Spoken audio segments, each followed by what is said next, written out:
So I got the pantyhose in the eyes and the nose. I hot glued everything. It looks really crappy inside, but looks really good outside. There's no wrinkles. I got rid of the parts that were really dark. Surprisingly, it was still kind of hard for me to see out of. I mean, I can, but it's definitely a little difficult. So now what I want to do is add the elastic. I picked up elastic. I picked up a woven elastic so that it's not going to be, I mean, they had like rubber elastic, which I felt would be really uncomfortable. So I'm going to add holes up near the ear and then holes down near the neck. I want to have 2 to keep everything on. And I'm not sure how I'm going to make the holes quite yet, but when I figure it out, I'll let you know.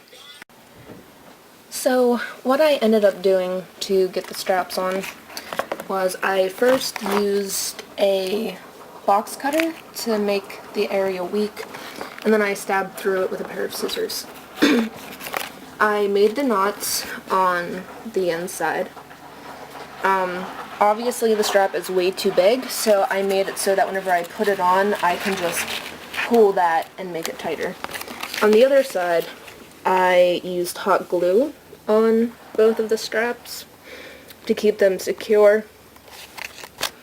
I do have 2 straps, one for the neck because I wasn't sure it was going to stay on, but I'm thinking about maybe just using this one up here and seeing if that works on its own, because I'm kind of afraid that, like, if any little kids come and they're starting to freak out, that it might, like, be easier just to take it off and assure them that, you know, it's okay. And so the very last step I'm going to do with my mask is spray it. I'm going to be using clear acrylic sealer. If you don't have this, you have some polyurethane around the house perhaps, or you don't really even have to spray it at all.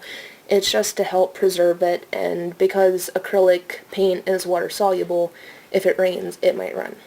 So we're going to spray this and be done.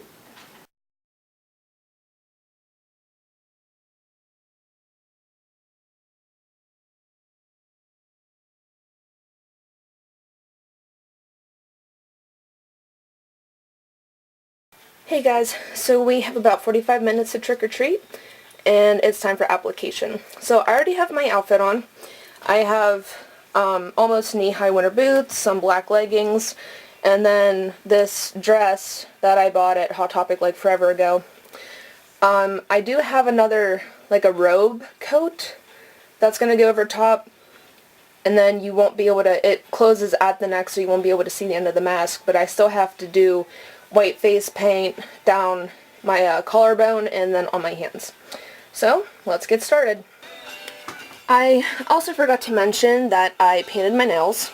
I used white, crackle black, and then a clear coat. It doesn't matter what nail polish you use, this is just what I used. You can use magenta if you want, I don't care. Okay, so the first thing I'm gonna do is get my contacts in because I cannot wear my glasses under the mask. So that'll be step number 1. I don't wear my contacts a whole lot, so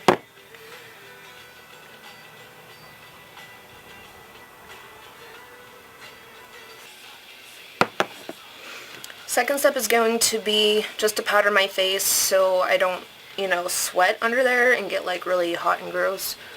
You don't have to powder your face. If you want to, you could use baby powder or, I don't know, whatever you want to use if you really want to take this extra step.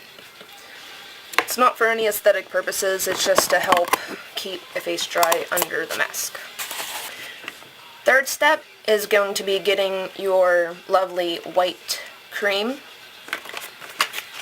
As I said, I'm going to be putting some further down my neck and on my hands, which is upsetting because I can't wear my ring. But we shouldn't need any on our face, just where the mask is going to end, and maybe a little higher up. So we just want to do around the edge.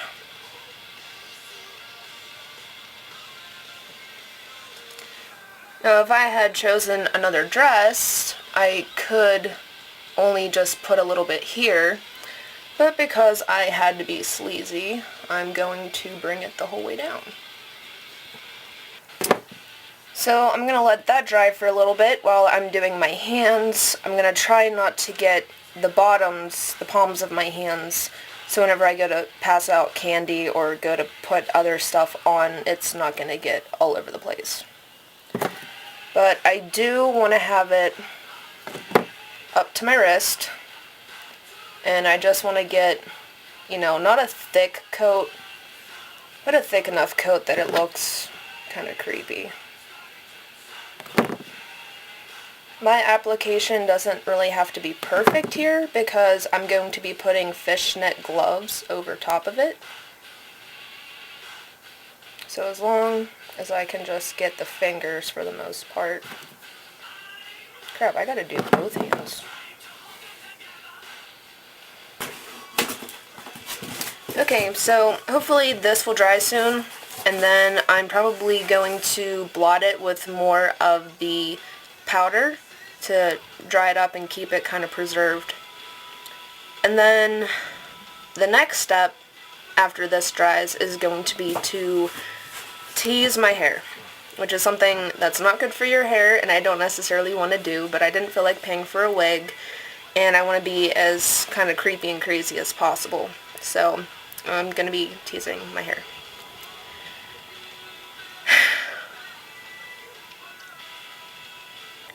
Alright, so let the teasing begin. I don't think I have any hairspray, but I'm going to end up using a little bit of spiking glue. In retrospect, I probably should have waited to do my hands because, of course, this is going to end up getting all over the place. So I'm just going to take a little sculpting glue and try to run it gently down my hair, at the hair. You can probably tell I'm not really looking forward to this. Ugh.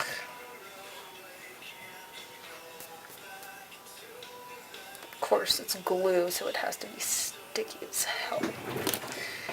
Alright, so now we're just gonna pick up a piece of hair.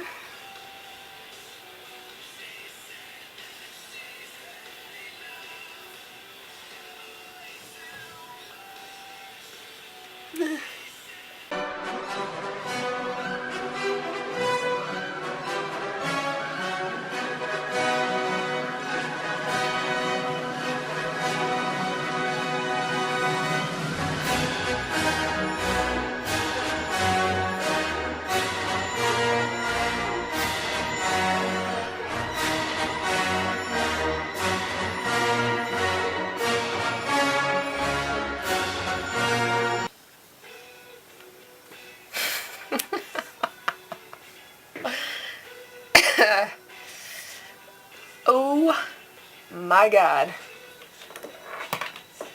Oh my god.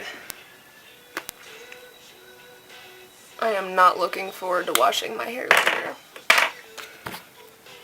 So now I'm going to use Paul Mitchell Super Clean Sculpting Gel. You can use any gel. I really dig Paul Mitchell.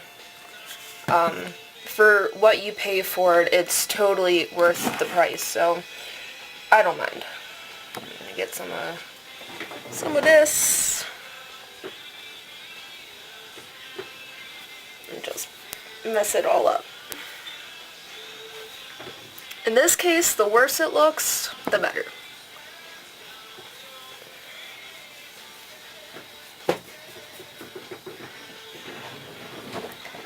Ugh. So, I'm sure the back looks equally as hideous. And I will never do this again. Ever. Ever, ever, ever. Alrighty. So, my hair is teased. And my gloves are on. My little fishnets. I'm probably going to tidy up my hand cream just a little bit. Get my robe on. Get my mask. And then it'll be time to scare some people. Hey guys, I'm ready to go. We're hitting those first. Let's go scare some people. Happy Halloween.